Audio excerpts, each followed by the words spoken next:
சிவகங்கை மாவட்டம் திருப்பத்தூர் அருகே உள்ள சிங்கம்புணரியில் பாத யாத்திரை மேற்கொண்ட பக்தர்கள் பழமுதிர்ச்சோலை முருகப்பெருமானுக்கு காவடி எடுத்து வந்து சமர்ப்பித்தனர்.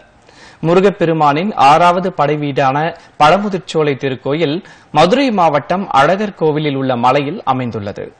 இங்கு கோவில் கொண்டுள்ள முருகப்பெருமானுக்கு ஆண்டுதோறும் விரதம் மேற்கொண்ட பக்தர்கள் பல்வேறு காவடிகளை பாத யாத்திரை எடுத்து வந்து பழமுதிர்ச்சோலை முருகப்பெருமானுக்கு சமர்ப்பித்து தங்கள் நேர்த்திக்கடனை செலுத்தி வழிபட்டனர்.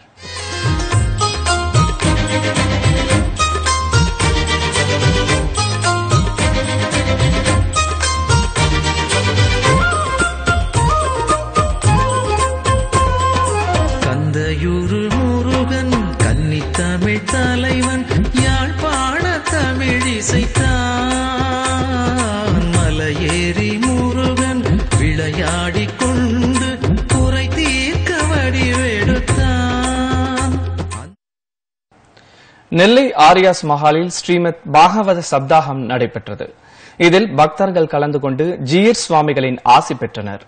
நெல்லையில் 7 நாட்கள் நடைபெற்ற ஸ்ரீமத் பாகவத சப்தாகம நிறைவாக திவ்ய நாம சங்கீர்த்தனையுடன் ருக்மணி கல்யாணத்தை வைபவமாக நடத்தினர். அதைத் தொடர்ந்து ஆழ்வார் திருநகரி எம்பெருமானார் ஜீயர் சுவாமிகளின் முன்னிலையில் ஸ்ரீமத் பாகவத மூல பாராயணம், நாம சங்கீர்த்தனம், பாகவத சப்தாகம் நடைபெற்றது. பின்னர் சுவாமிகள் பக்தர்களுக்கு ஆசி வழங்கினார். ஆன்மீக செய்திகள் இத்துடன் நிறைவு பெற்றன. மீண்டும் நாளை இரவு 7:30 மணிக்கு சந்திப்போம். ஓம் நமோ வெங்கடேசாய.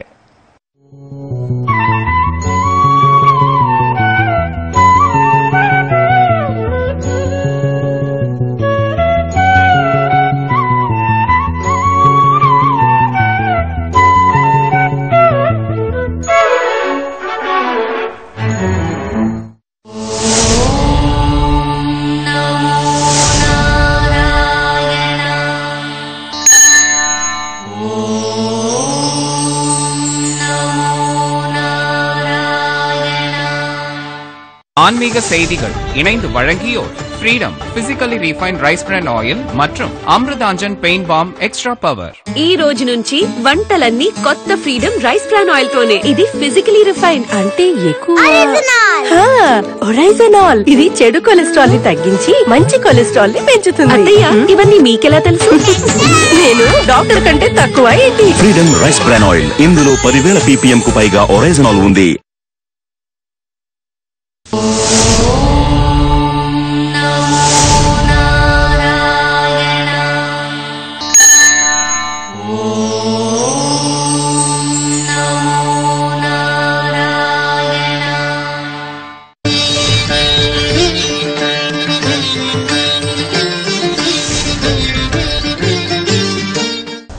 எதிராசனுடைய திருவடிகள் வாழி வாழி என்று யாரெல்லாம் சொல்லுகிறார்களோ அவர்களுடைய திருவடிகளை தெய்வங்கள் கூட தலையால் தாங்கும் என்ன இப்பாசுரத்துக்கு பொருள். இப்பூவுலகத்தில் பகவத் ராமானுஜர் அவதரித்து அனைவரையும் சமமாக பாவித்து மோட்சம் போவதற்குண்டான வழிகளை எடுத்துரைத்தார். அவரே ஆச்சாரியர்களிலே தலைவராக கொண்டாடப்படுகிறார். ராமானுஜருடைய நேர் பஞ்சசம்ஸ்கார ஆச்சாரியன் பெரிய நம்பிகள்.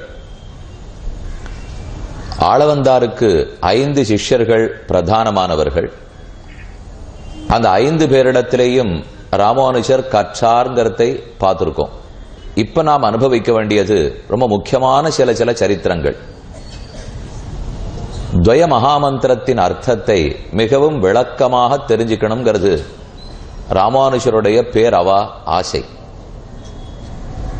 இந்த சம்பிரதாயத்தை ரகசியத்திரயத்துக்கே சிறப்பு, அதிலேயும் நடு ரகசியமான துவயத்துக்கு தனிச்சிறப்பு. திருமந்திரத்திலும் சரமஸ்லோகத்திலும் எத்தனையோ அர்த்தங்கள் இருந்தாலும் அந்த ரெண்டிலும் ஸ்ரீ மகாலட்சுமியினுடைய சம்பந்தம் வியக்தமாக இல்லை. ஆனால் துவயத்தில் முன்வாக்கியம் பின்வாக்கியம் ரெண்டுத்திலையுமே ஸ்ரீதேவி நாச்சியாருடைய சம்பந்தம் ஸ்பஷ்டமாக உள்ளது. அதனாலதான் ரகசியத்வயத்தாலே வியக்தமாகாத ஸ்ரீ சம்பந்தம் வாக்கியத்வயத்தாலே வியக்தம் என்று சொல்லுவார்கள். வாக்கியத்வயம்ங்கிறது துவயம், ரகசியத்வயம்ங்கிறது திருமந்திரமும் சரமஸ்லோகமும். அந்த ரெண்டுலையும் தெளிவா இல்லாத ஸ்ரீ சம்பந்தம் துவயத்தில் தான் உள்ளது. ஸ்ரீ வேதாந்த தேசிகன் ரகசியத்ரய சாரத்தே 32 அதிகாரங்கள் அனுகிரகித்தார். அதிலே துவய மகாமந்திரத்துக்குன்னு துவயாதிகாரம். அதன் அவதாரிக்கையில ஒரு ஸ்லோகம் அருளி செய்கிறார். ந வேதாந்தாத்து சாஸ்திரம் ந மதுமதனாத்து தத்துவமகிலம் ந சத்வாத்து ஆரோக்கியம் ந துவயவச்சனதா க்ஷேமகரணம். நமக்கு துவயத்துக்கு மேற்பட ஆத்ம உஜ்ஜீவனத்துக்கு க்ஷேமங்கரம் வேறொன்று இல்லை. வேதாந்தத்துக்கு மேலே சாஸ்திரமே இல்லை. திருப்பார்கடலை கடைந்த பகவானுக்கு மேலே தத்துவம் இல்லை. ந வேதாந்தாத்து சாஸ்திரம் ந மதுமதனாத்து தத்துவமகிலம் ந சத்வாத்து ஆரோக்கியம். நம் தேகத்துக்கு சத்துவகுணத்துக்கு மேலே மற்றொரு ஆரோக்கியம் தேவையில்லை. ஆரோக்கியத்துக்கு வழியே சத்துவகுணம்தான். அதே போல ஆத்மாவனுடைய ஆரோக்கியத்துக்கு துவயமே வழிவகுக்கும் என்ன இந்த சுவாமி சாதிக்கிறார். துவயத்தில் இருக்கும் அர்த்தத்துக்கு வேற எங்கேயும் அதை போல சமமான பிரபந்தமே கிடையாது, மந்திரமும் கிடையாது. திருமந்திரத்துக்கு எத்தனையோ பெருமகள் இருந்தாலும் அது மந்திரங்களுக்குள்ள ராஜான்னு கொண்டாடப்படுகிறது. ஆனால் துவயத்தை மந்திரங்களுக்குள்ள ரத்தனம்னு கொண்டாடுகிறோம். மந்திர ரத்னம் துவயம், ஸ்தோத்திர ரத்னம் ஸ்தோத்திரங்களுக்குள்ள ரத்னமாம் ஆளவந்தார் அனுகிரகித்த ஸ்தோத்திர ரத்னம், புராண ரத்னம் ஸ்ரீ விஷ்ணு புராணம். இப்படி ஒன்னொன்னுக்குள்ள ஒரு ரத்னம். மந்திரங்களுக்குள்ள ரத்னமானது துவய மகாமந்திரம். இது துவய உபனிஷத்தினுடைய ஒரு பாகம். எத்தனையோ உபனிஷத்துக்களிலே துவயோபனிஷத் என்பது ஆச்சரியமான உபனிஷத்து. அதுல தான் இந்த மந்திரம் வர்றது.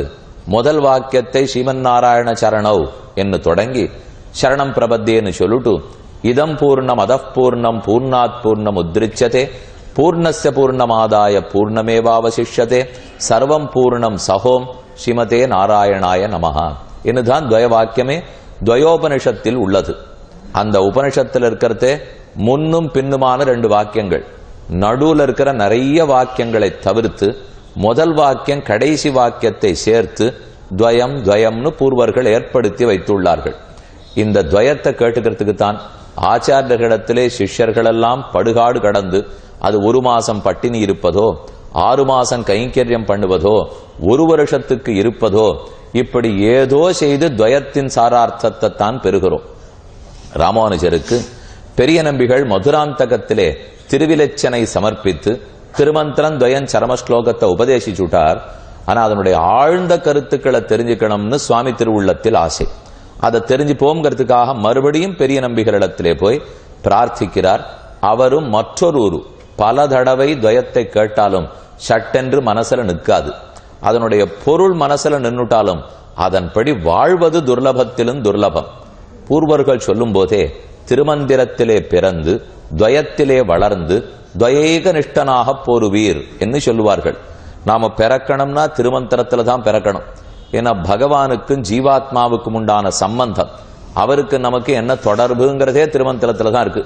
பிரணவம் முதல் சப்தமான ஓம், ஓமித்யக்ரே வியாஹரேது நமயிதி பశ్చాத் நாராயணாயேத்யுபரிஷ்டாத் ஓமித்யேகாட்சரன் நமயிதி த்வே அக்ஷரே நாராயணாயேதி பஞ்சாட்சரானின்னு சொல்றமே, அதுல ஓங்காரத்துல தான் ஆங்கிற எழுத்தால சொல்லப்படுற பரமாத்மாவுக்கும் மாங்கிற எழுத்தால சொல்லப்படுற ஜீவாத்மாவுக்கும் உண்டான உறவு தெளிவாக உள்ளது. அவன் சேஷி, நாமெல்லாம் சேஷர்கள். அவன் சுவாமி, நாம தாசர்கள். பெருமான் தான் தாரகன், நாமெல்லாம் தாரியம் என்கிற சம்பந்தம் இருக்கும். அவனுக்கு நமக்கு உண்டான சம்பந்தம்.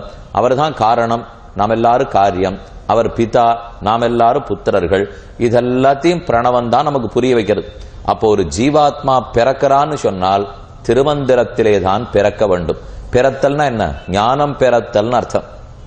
ஆத்மாவுக்கு ஞானம் பிறக்கிறதுனா சம்பந்த ஞானம் பிறந்தத்தனே ஞானமே. சம்பந்த ஞானத்தை பிரணவன் தானே சொல்றது. அதனாலதான் திருமந்திரத்திலே பிறந்து என்கிறார்கள். திருமந்திரத்துல பிறந்துடுவார், ஆனா வளர்க்கிறது யார்? பெற்றவர்கள் எல்லாம் வளர்த்துடுறாளா? தேவகி பெற்றாளே தவிர வளர்த்தது ஆரோ யசோதேனா. அதை போல திருமந்திரம் பெற்று கொடுத்து உடனே ஒப்புவிச்சிடும். துவயத்தின் கையில ஒப்பிச்சிடும். துவயந்தான் அவனை வளர்த்தாகணுமா. ஏன்னா துவயத்துல தானே தாயினுடைய பிரஸ்தாவமே இருக்கு. மற்ற 2 இடத்துலயும் தந்தையை பத்தி தானே பேச்சிருக்கு. திருமந்திரத்திலையும் பகவானை பத்தி தான், சரமஸ்லோகத்திலையும் பகவானை பத்தி தான். தந்தை வளர்ப்பளா தாய் வளர்ப்பளா? வளர்க்க வேண்டியது தாய். அந்த தாய் ஸ்ரீமன் நாராயண என்னும் ஸ்ரீமதே நாராயணாயா என்னும் முன்வாக்கியம் பின்வாக்கிய 2த்திலையுமே மகாலட்சுமி சம்பந்தம் அங்கதான் வியக்தமா இருக்கிறபடியால் துவயத்தாலே தான் நாம் வளர வேண்டும். திருமந்திரத்துக்கு ஒரு பிரபாவம், துவயத்துக்கு வேற மாதிரி பிரபாவம், சரமஸ்லோகத்துக்கு இன்னும் பிரபாவம். சாஸ்திரம் அத்தனையும் கேட்டால் நமக்கு ரொம்ப ருச்சியானது பிடித்தமானது திருமந்திரம்னு சொல்லும். வேத சாஸ்திரங்களை அலசி ஆராய்ந்தால் திருமந்திரத்தை தான் கடைஞ்சு எடுத்து கொடுக்கும். அப்ப சாஸ்திர ருச்சி பரிகிரகீதம் திருமந்திரம், ஈஸ்வர ருச்சி பரிகிரகீதம். பகவானே உமக்கு எது ரொம்ப பிடித்தமானதுன்னு கேட்டால் சரமஸ்லோகம்னு சட்டுன்னு சொல்லிடுவார். ஏன்னா அவரே உபதேசம் பண்ணின சொல்லியும். அதே போல ஆச்சாரியர்களே உங்களுக்கு எது பிடித்தம்னு கேட்டால் துவயத்தான் சொல்லுவார்கள். ஆச்சாரிய ருச்சி பரிகிரகீதம் துவய மகாமந்திரம், ஈஸ்வர ருச்சி பரிகிரகீதம் சரமஸ்லோகம், சாஸ்திர ருச்சி பரிகிரகீதம் ஆச்சரியமான திருமந்திரம்.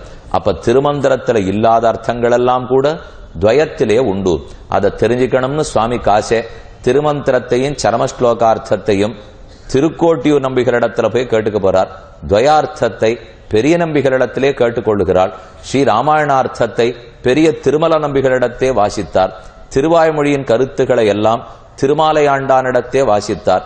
மற்ற 3000 பாசுரங்களின் அர்த்தங்களை ஆச்சரியமா ஆழ்வார் திருவரங்க பெருமாள் அரையர் என்னும் ஆச்சாரியனிடத்திலே கற்றார். இதுதான் 5 ஆச்சாரியர்களை சுவாமி பற்றிருக்கார் என்று பொருள். இவர்கள்லாம் நிறைய பாடம் கத்துக் கொடுத்தார். ஆனா கைங்கரியத்தை கத்துக் கொடுத்தவர் திருக்கச்சி நம்பிகள். அவர் தான் சுவாமிக்கு சாலை கிணத்திலேருந்து தீர்த்தம் கொண்டு வந்து தேவப்பெருமாளுக்கு கைங்கரியம் பண்ணணும்னு சொன்னவர். அந்த சரித்திரத்தெல்லாம் ரொம்ப விளக்கமா கீழ் உபன்யாசங்களே நம்ம பார்த்திருக்கோம். இப்ப பெரிய நம்பிகளிடத்துல போய் துவயார்த்தத்தை கற்கிறார். அனந்தரம் ராமானுஜரும் பெரிய நம்பி திருமாளிகைக்கு எழுந்துருளி அவர் திருவடிகளிலே தாளும் தடக்கையும் கூப்பி தண்டம் சமர்ப்பித்து, ஆச்சாரியரான ஆளவந்தாரிடத்துல கேட்டுக்க முடியாத போச்சு, இழந்து போயிட்டேன், தேவரியரிடத்துல துவயத்தை கேட்டுக்கணும்னு ஆசையா இருக்கு, விசேஷங்களை எல்லாம் அடியனுக்கு பிரசாதித்தருள வேண்டும் என்று சொல்ல, அப்ப பெரிய நம்பிகள் திரும்பி சொல்றார், நல்ல அர்த்தத்தை கேட்டீர். எத்தனையோ பேருக்கு உபதேசிக்கிறோம், அவர்களுக்கு உபதேசித்தா அவர்களோட நிற்கும். ஆனா ராமானுஜரே உமக்கு உபதேசித்தா மொத்த பேரையும் சென்று அடையும். வித்தியாசம் இருக்கும் இல்லையோ? நம்ம இன்னார் இடத்துல சொன்னா 4 பேருக்கு தெரியும், அவருக்கு மட்டும் தெரியும். வேற ஒருத்தருக்கு இன்னொன்னு சொன்னோம்னா அப்ப உலகம் முழுக்க வேண்டியவர்களுக்கெல்லாம் அது பிரச்சாரம் ஆயிடுறது இல்லையோ? அதனால உமக்கு சொல்லுவதில் பேரானந்தம் அடைகிறோம். நமக்கு நன்னா பேச்சு சாமர்த்தியம் இருந்து கொடுத்தோம்னா ஏதான ஒரு விஷயத்த ஊர்ல பரப்பணும்னா அவள்கிட்ட சொல்லி விட்டுடணும். அதுவும் வதந்திய பத்தி அடியும் சொல்ல வரல. இப்போ பேச்சு சாமர்த்தியம் இருந்தா நல்ல விஷயத்த பிரச்சாரப்படுத்தணும்னா சொன்னேன். இப்போ ஏன்னா வேண்டாத விஷயத்த சாமர்த்தியம்லாம் வேண்டாம், வம்பு இருந்தாலே போர். அவர்களே ஒரு முழுக்க சொல்லிட்டு வந்துருவா. நல்ல விஷயமா சொல்லணும்னா புரியறதுக்காக ஒரு இடம் சொல்றேன். எத்தனை கிருஷ்ணோச்ச கிருஷ்ணாச்ச சத்யபாமாச்ச பாமினின்னு ஸ்லோகம். சத்யபாமா கண்ணன், அர்ஜுனன், திரௌபதி, இந்த 4 பேரும் ஒரே படுக்கையில படுத்துட்டு இருக்கா. அந்த மாதிரி தம்பதிகள் 2 பேர் ஒரு படுக்கையில படுக்க மாட்டா, அவ ரொம்ப நெருக்கம். அதனால அந்த மாதிரி 4 பேரும் படுத்துட்டு இருந்தா. வாசல்ல துவாரபாலகரிடத்துல கண்ணன் சொல்லி வைத்தார், ஒத்தரையும் உள்ள விடாதே, இந்த மாதிரி படுத்துக்கிறத பார்த்தா எல்லாரும் பொறாமப்படுவா, எரிஞ்சுவா, அதனால வேண்டவே வேண்டாம் என்று தடுத்திருந்தார். அந்த சமயம் பார்த்து சஞ்சயன் வந்தான். கௌரவர்களிடத்திலேருந்து தூது வந்த சஞ்சயன் கண்ணனை சேவிக்கலாமா, அனுமதி உண்டான்னு கேட்டான். துவாரபாலகர்கள் உள்ள வந்து விசாரித்தார். கண்ணனே சஞ்சயன் வந்திருக்கார், அவனை மட்டும் விடுனார் கண்ணன். சரின்னு சஞ்சயன் உள்ள வந்தார், பேசினார், அவளவளாவினார், பகு திருப்தி, ஆனந்தம், திரும்பி போயிட்டார். அப்ப அர்ஜுனன் கேட்கிறான், ஒத்தரும் பெத்த பிள்ளை பிரத்யும்னன் பேர அனிருத்தம் கூட வரவாண்டான்னு சொன்னேன், என்னத்துக்காக சஞ்சயனை வரவிட்டேன்னா? 2 காரணம் அர்ஜுனா. சஞ்சயனுக்கு பொறாமையே கிடையாது, அவனுக்கு மாய கிடையாது, எதை பார்த்தாலும் நியாயமா எடுத்துக்கிறது அவனுக்கு தெரியுமே தவிர பொறாமப்படுறதுக்கோ உள்ளர்த்தம் கற்பிக்கிறதுக்கோ அவனுக்கு தெரியாது. அதனால அவனை விட்டேன். இன்னொன்னு, யார் பார்த்தா 1க்கு 10 போய் சொல்ற சாமர்த்தியம் இருக்குமோ அவளை உள்ள விடணும். இப்ப சஞ்சயன் உள்ள வந்து பார்த்துட்டு போயிருக்கான் பார், நேர திருத்தராஷ்டிரன் இடத்துல போய் நீ எங்க ஜெயிக்க போறேன்னு இப்பவே பேசிடுவோம். கண்ணனும் அர்ஜுனனும் ஒரு படுக்கையில படுத்துட்டு இருக்காள்னா உனக்கு ஜெயம் ஒரு நாளும் கிடையாதுன்னு சொல்லத்தான் போறான். அதனால அவ திருந்தி வராளான்னு பார்ப்போம். என்ன கண்ணன் கூறினார், அதுவும் நடக்கலை என்பது வேறே சரித்திரம். ஆனாலும் அப்ப சஞ்சயனுக்கு சேவை பண்ணி வச்சா எல்லாருக்கும் கிடைக்குமோ இல்லையோ? இதைத்தான் நாதமுனிகள் என்றோ அருளி செய்தார். வீராணத்தேரியில ஜலம் தேங்கித்துன்னா யாருக்கு லாபம்? ஒரு குளம்படியிலே தண்ணீர் தேங்கினால் யாருக்கு லாபம்? மாட்டு குழம்பு, ஆட்டு குழம்பு இருக்கு, குழம்புல மட்டும் ஜலம் தேங்கி தின்னால் குருவி குடித்து போம். ஒரு குருவி குடிக்கலாம், எலி குடிக்கலாம், இந்த மாதிரி சாப்பிட்டு போகும். ஆனா வீராணத்தேரியில் தண்ணீர் நிரம்பினால் நாடே வாழ்ந்து போகும் இல்லையோ, அத போல எங்களாட்டம் ஆச்சாரியர் கிடத்துல பகவானுடைய அருள் நிரம்பினால் 4 பேருக்கு வாழ்ச்சி. ஆனா ராமானுஜரை போன்ற பெரிய ஏரியிலே ஜலம் தேங்கினால் உலகத்துக்கே வாழ்ச்சி. அதனாலதான் அவரே இருக்கட்டும்னு சுவாமி சாதித்தார். இப்ப பெரிய நம்பிகளுக்கு அதான் திருப்தி. சுவாமி வாரும், உமக்கு துவயத்தின் அர்த்தத்தை எல்லாம் சொல்றோம். இங்க கொடுத்திருக்க ஒரு 4-5 வரியை மட்டும் வாசிக்கிறேன். அதை படிச்சாதான் துவயத்தினுடைய ஏற்றம் என்ன நமக்கு தெரியும். அது மனசுல பட்டாதான் ஆச்சாரியனிடத்துல போய் பஞ்சசம்ஸ்காரம் பெற்றுண்டு இன்னைக்கே முடிஞ்சா ராத்திரி இல்ல கார்த்தாலே அவசியம் அவளுக்கு சீக்கிரம் போய் துவயத்தை உபதேசம் பெற்றுக்கணும். ஏன்னா வாழ்நாள் நெடுந்தூரம் இல்லை. அது என்னைக்கு வேணும்னாலும் முடிஞ்சு போகலாம். நம்ம நாளைக்காகட்டும்னு சொல்லிட்டு இருந்தால் எப்ப முடியும்? திருமந்திரம் 8 எழுத்து. அதை நஞ்சியர் தன் சிஷ்யர்களுக்கெல்லாம் சொல்லி கொடுத்திருந்தார். ஒருத்தர் மரணப்படுக்கையில இருக்கிறச்சே தானோ அந்திம காலத்துக்கு தஞ்சமாயிருப்பது ஒரு வார்த்தை அருளி செய்ய வேண்டும். நஞ்சியர் அவரை பார்க்கறதுக்கு வந்திருக்கார். கடைசி காலத்துக்கு நல்ல வார்த்தையை அதானு சொல்லுமே. என்ன சொல்ல போற? இப்ப நாராயண நாமத்தை சொல்லு, திருமந்திரத்தை சொல்லு, 8 எழுத்து தான் நஞ்சியர் சாதித்தார். அவன் அதுக்கு பதில் சொன்னானா, ஆமாகில் சொல்லி பார்க்கிறேன் அப்படின்னா முடிஞ்சா சொல்றேன்னு அர்த்தம். ஆமாகில் சொல்லி பார்க்கிறேன்னு எண்ணி பாருங்க. ஆமாகில் சொல்லி பார்க்கிறேன் 8 எழுத்து இல்லையோ, இது 2 தரம் சொன்னா அவன் பிராணப்படுத்து. ஆமாகில் சொல்லி பார்க்கிறேன், ஆமாகில் சொல்லி பார்க்கிறேன்னா நஞ்சியை ரொம்ப வருத்தப்பட்டாராம். இத சொல்ற நாளில அந்த திருமந்திரத்தை சொல்லியிருக்க மாட்டியா? ஆமாகில் சொல்லி பார்க்கிறேன்கிறதுக்குள்ள சட்டுன்னு பிராணம் படும்னால் அப்ப அவசர கதி புரிஞ்சுக்கணும். அவனு எப்பவும் சாஸ்வதமா இருந்துடுறதுக்கு முடியாது. எவ்வளவு சீக்கிரம் தெரிஞ்சுக்கணுமோ தெரிந்து கொள்ள வேண்டுமோ இல்லையோ சுவாமி சாதிக்கிறார். அஹோ துவயஸ்ய மகாத்மியம், அஹோ வீரியம், அஹோ பலம். துவயத்தினுடைய மகாத்மியம் எவ்வளவு, அதுக்கு என்ன வீரியம், மந்திரத்துக்குரிய வீரியம் இருக்கணுமோ இல்லையோ. அந்த மந்திரத்தை பிரயோகப்படுத்தணும்னா நிச்சயமா காரியம் முடியணுமே. அது துவயத்துக்கே உண்டான பெருமை. அஹோபலம், அஹோவீரியம், மந்திர ரத்னம் சுபகரம், வேதசாரம் சனாதனம். இது வேதத்துக்கெல்லாம் சாரமானது, மந்திரங்களுக்கெல்லாம் ரத்னமானது, நெடுங்காலமாக இருப்பது, சனாதனமானது. ஸ்ரீ பராசர பட்டர் ராமானுஜரிடத்தில் விண்ணப்பிக்கிறார். இத்தனை அர்த்தங்கள் இந்த மந்திர ரத்னம் துவயத்தில் இருக்குன்னு கொண்டாடுறீடே, இது இத்தனை இருக்கிறாப்புற இன்னொரு மந்திரம் கிடைக்காதான்னா? சுவாமி சொல்றார், கிடைக்கிறதோ இல்லையோ நீ சிருஷ்டிச்சிருவாய், உனக்கு இருக்கிற மேதாவித்தான அத்தனை. ஆனாலும் அது நம்ம ஆச்சாரியர்கள் உபதேசித்ததாக இராது. ஓராண் வழியா இத்தனை காலமா எந்த மந்திரத்தை உபதேசித்து வந்திருக்கா அதைத்தான் நாங்க திரும்ப திரும்ப சொல்லுவோமே தவிர புத்திசாலித்தனம் இருந்ததுங்கிறதுக்காக புதுசா மந்திரம் கண்டுபிடிச்சிட முடியுமா? அதனாலதான் சனாதனம்ங்கிறார். மந்திர ரத்னம் சுபகரம், வேதசாரம் சனாதனம், சர்வ பாப க்ஷயகரம், சர்வ புண்ணிய விவர்தனம். அத்தனை பாபங்களும் தொலையும், புண்ணியங்களையெல்லாம் வளர்த்து கொடுக்கும் என்கிறபடியே ஸ்ரீகரம், லோகவத்தஞ்ச சத்தியம், சம்சார தாரணம், சம்சாரத்தையே சத்தியமாக தாண்டி கொடுக்க வல்ல மந்திரம். பெரிய திருமந்திரத்தை விட உயர்ந்ததான துவய மகாமந்திரம். சம்சார பந்தத்தை அறுக்கவற்றாய் சம்சாரத்தை வெட்டி கொடுக்கும் மிகவும் ஸ்லாகிக்கப்பட்ட வேதசார தமமாய், வேதத்தை எல்லாம் சலித்தெடுத்து பார்த்தால் இந்த மந்திரம் தான் கிடைக்கும். வேதசாரமாய், வேதசாரத்துக்குள்ளே மிகவும் உயர்ந்ததாய், மாங்கல்யகரமாய், இதை சொல்ல சொல்ல மங்களம் எங்கும் பெருகும். மந்திர ரத்னமாகிற துவயார்த்தத்தை சவிசேஷமாக பிரசாதித்தருளி இன்னமும் சில அர்த்த விசேஷங்கள் உண்டு. சவிசேஷமாக திருமந்திரத்தின் அர்த்தம், சரமஸ்லோகத்தின் அர்த்தம் எல்லாத்தையும் சேர்த்து சொல்லி துவயார்த்தத்தை ராமானுஜருடைய உள்ளத்தில் பதிப்பித்தார். அப்புறம் கேட்கிறார், இன்னும் அர்த்த விசேஷங்கள் உண்டு. எங்க ஆச்சாரியன் எங்க 5 பேரிடத்துல இன்னும் நிறைய அர்த்தங்கள் வச்சிருக்கார்.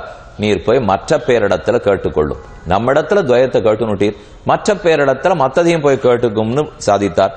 அவற்றை ஆளவந்தாருடைய அபிமான அந்தர்பூதரான திருக்கோட்டியூர் நம்பி ஸ்ரீபாதத்தை போய் கேட்டுக்கொள்ளும். கோஷ்டி பூர்ணர்னு திருநாமம். மாதவ பெருமாள், சௌமிய நாராயண பெருமான், நரகநாசனான திருக்கோட்டியூர் நம்பி, வண்ணமாடங்கள் சூழ் திருக்கோட்டியூர், கண்ணன் கேசவன் நம்பி பிறந்தினில் எண்ணெய் சுண்ணம் எதிரெதிர் தூவிட கண்ணன் முற்றம் கலந்தளராயிற்றேன்னு பெரியாழ்வார். முதல் பாசனம் பெரியாழ்வார் திருமொழி தொடக்கமே திருக்கோட்டியூருக்குத்தான் பதிகமே. ஆசிரியமான உரகமெல் அணையானாக சயன திருக்கோலத்துல மூலவர் எழுந்துருள் இருக்கிறார். வெள்ளியாலேயே விக்கிரகம் உற்சவம், வஜத விக்கிரகத்தோட உற்சவர் எழுந்துருள் இருக்கிறார். பெரிய நம்பி ஸ்ரீபாதத்திலே ஆசிரியித்த முதலிகள், பெரிய நம்பிகளிடத்தில் ஆசிரியத்திருந்த சிஷ்யர்கள் இளையாழ்வார், மலையகுனியன் என்ற பெருமாள், பிள்ளை திருக்குலமடையார், பட்டாரியல் சடகோபதாசர் என்று 4 முதலிகள். இந்த 4 பேர் அவருடைய சிஷ்யர்கள். ஆக பெரிய நம்பிகளுடைய சரித்திரம் முற்று பெற்றது. கொஞ்சம் நீங்க ஞாபகப்படுத்திக்கணும். பெரிய நம்பிகள், திருக்கோட்டியூர் நம்பிகள், பெரிய திருமலம்பிகள், திருமாலையாண்டான், இவா எல்லாருடைய சரித்திரத்தையுமே மெதுவா போன வருஷம் நம்ம அனுபவித்திருக்கிறோம். இன்னும் பார்க்க வேண்டியது ராமானுஜருக்கு கூட இருந்தவா பிற்பட்டவர்கள் சரித்திரத்தை தான் விளக்கமாக பார்க்க வேண்டும். முற்பட்டவர்கள் சரித்திரம் பார்த்துட்டோம். இனி அடுத்த கதை இளையாழ்வார், அதாவது சுவாமி ராமானுஜர் திருக்கோட்டியூர் நம்பியினிடத்து விசேஷார்த்தம் கேட்டல். ஸ்ரீரங்கத்திலேருந்து திருக்கோட்டியூருக்கு எழுந்தருளுகிறார்.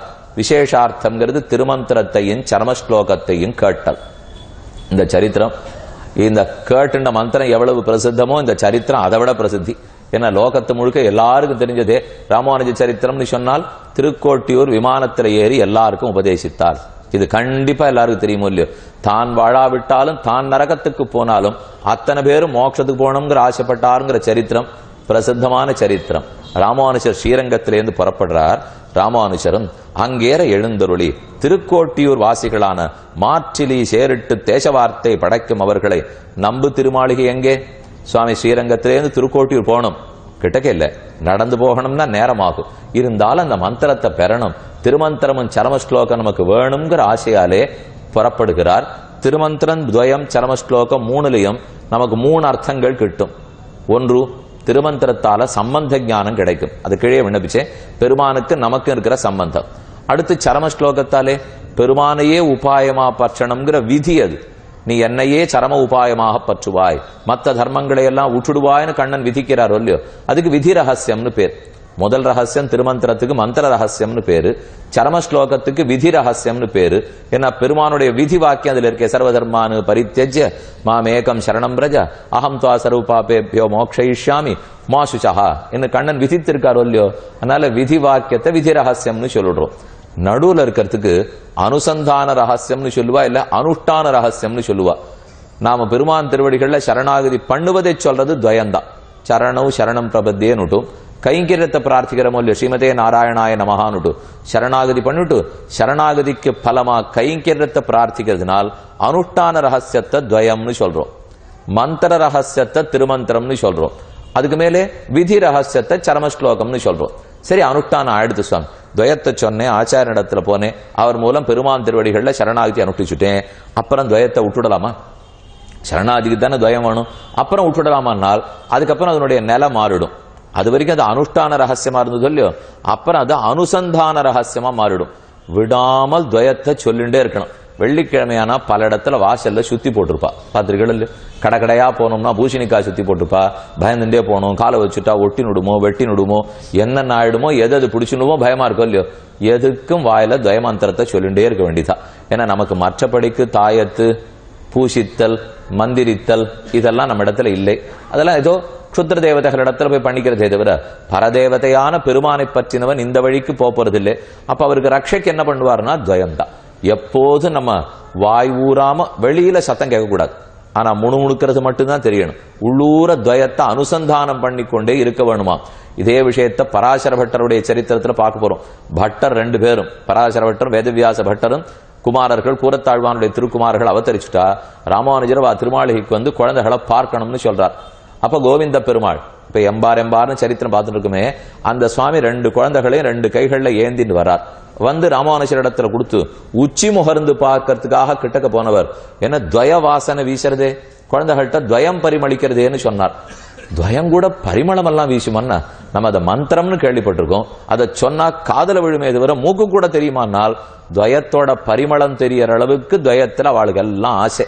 ஏன்னா ஒரு விஷயத்தை நம்ம தொட்டு பார்த்தா தொட்டாத்தான் தெரியும், மோந்தாத்தான் தெரியும், நகந்தாத்தான் தெரியும்னா ஆசை அதிகம்னு அர்த்தம் இல்லையோ.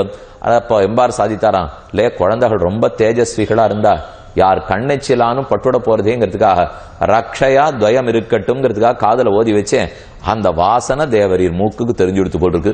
அவர் துவயத்தை ரக்ஷயா சொல்றதுக்கும் இவர் அதுக்கு வாசனை பிடித்து சொன்னதுக்கும் இப்ப நம்ம எடுத்துக்க வேண்டிய கருத்து, துவயம் அவ்வளவு பிரதானமானது, இன்றியமையாதது. மற்றொரு விதத்தில் ரக்ஷேனந்த சுவாமி சொல்றாரோ இல்லையோ, ஒரு குழந்தையை காப்பாற்றணும்னா துவயம் முக்கியம். நம்ம ஒத்தொத்தரையும் ஆத்மா உஜ்ஜீவனம் அடையணும், பெருமானிடத்திலிருந்து விலகூடாத இருக்கிறதுக்கு துவயம் முக்கியம். நம்ம வாழ்க்கைக்கு மங்களகரமா நல்லது நடக்கணுமா, பாபங்கள் தொலையணுமா, புண்ணியங்கள் ஏற்படணுமா, பகவானிடத்துல பக்தி இன்னும் வளரணுமா, கைங்கரிய ஸ்ரத்த அதிகணுமா, எல்லாத்துக்கும் துவயம்தான் வழி. நமக்கு எப்ப பயம் ஏற்பட்டாலும் சம்சாரத்தை பார்த்து தொழி பயந்தோம்னா வாயில சொல்லிட்டே இருக்க போறோம், நாராயண சரணம் சரணம் பிரபத்தே சரணம் உரணம் பவத்தே சரணம் சரணம் பவத்தே. என்ன அந்த திருவடிகளை கெட்டியா பிடிச்சுக்கிறேன். ஆத்துல இறங்குறவர் ஒருத்தர் நட்டையா இருக்கார், ஒருத்தர் குள்ளமா இருக்கார். நீ கவலைப்படாதே, நான் பிடிச்சு அழைச்சின்னு போறேன் அப்படின்னு உயரமா இருக்கிறவர் சொல்லிட்டார். ஆத்தங்கரை வந்துடுத்து, ஏற்கனவே குள்ளமா இருக்கிறவர் உயரமா இருக்கிறவர் கையை பிடிச்சுட்டார், இறங்குறார், 4 அடி போச்சு, 10 அடி போச்சு, இடுப்பள வாழம், முகந்த மார்பள வாழம், கழுத்தள வாழம், தலை முருக போறது. ஏற்கனவே உயரமானவர் கையை அவர் பிடிச்சிருக்கார், இப்ப பயத்துல இன்னொரு தரம் கெட்டியா பிடிச்சு போறோம் இல்லையோ, ஏன்னா இறங்கினா இப்ப தலை மொழிகிட போறது. அதே போல சம்சாரத்தினுடைய ஆழம் அதிகரிக்க அதிகரிக்க ஏற்கனவே ஆச்சாரியன் மூலமாய் துவயத்தை சொல்லி பிரபத்திய நாம பண்ணிருந்தாலும் சம்சாரம்ங்கிறது ஆழம் வளர வளர பயமா இருக்கும் இல்லையோ. அன்னைக்கு பண்ணமே பெருமாள் ஒருவேளை கை விட்டார்னா விடமாட்டார், இருந்தாலும் நாம் படுற பட்ட பார்த்தா என் பாடு என்னவோன்னு தோணி போறது இல்லையோ. அப்போ இந்த துவயத்தை இன்னொரு தரம் கெட்டியாக பிடித்துக் கொள்கிறான்.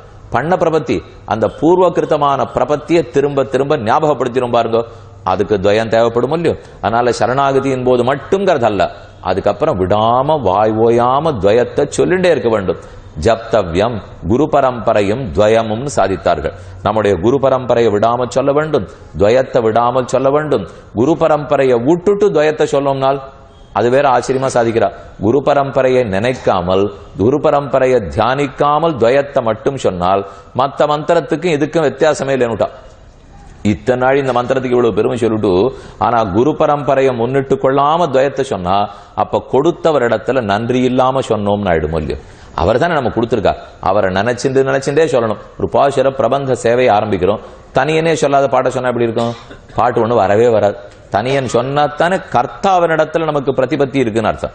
அந்த பிரபந்தத்தை பண்ணவராரோ அவருக்கு ஒரு நிமிஷம் நின்றுட்டு நன்றி சொல்லாமல் அவரை நினைச்சே பார்க்காமல் அந்த திவ்ய பிரபந்தத்தையே பாடுறேன்னு சொன்னால் மனசுல நிற்காதோ இல்லையோ. பல பேர் ரகசிய காலக்ஷேபமோ திவ்ய பிரபந்த காலக்ஷேபமோ எல்லாம் புஸ்தகத்துல இருக்கு படிச்சுக்கிறோம்னு சொல்லுவா. நாமா படிக்கிறதுங்கிறது மனசுல ஏறவே ஏறாது, புத்தியில தங்கவே தங்காது. கேட்டால் தான் தங்கும்.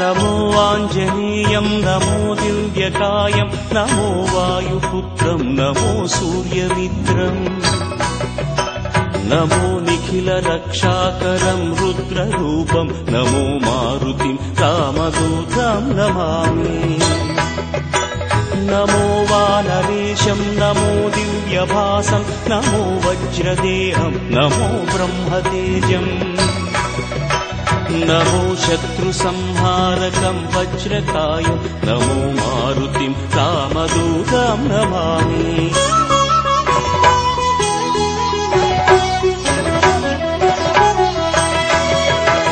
नमो वानरेन्द्रं नमो विश्वपालं नमो विश्वमोदं नमो देवशूरम् नमो गगनसञ्चारितं पवनतनयं नमो मारुतिं रामदूतं नमामि नमो रामदासं नमो भक्तपालं नमो ईश्वरांशं नमो लोकवीरम् नमो भक्तचिन्तामणिं गदापाणिं नमो मारुतिं रामदूतं नमामि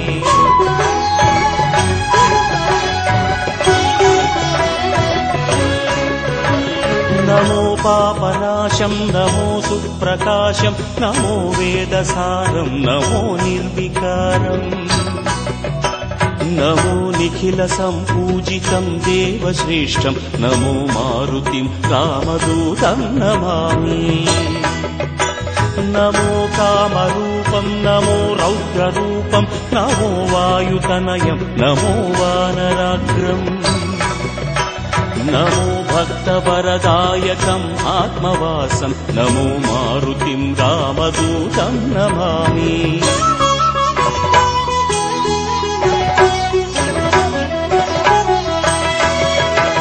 नमो रम्यनामं नमो भवपुनीतं नमो चिरञ्जीवं नमो विश्वपूज्यम् नमो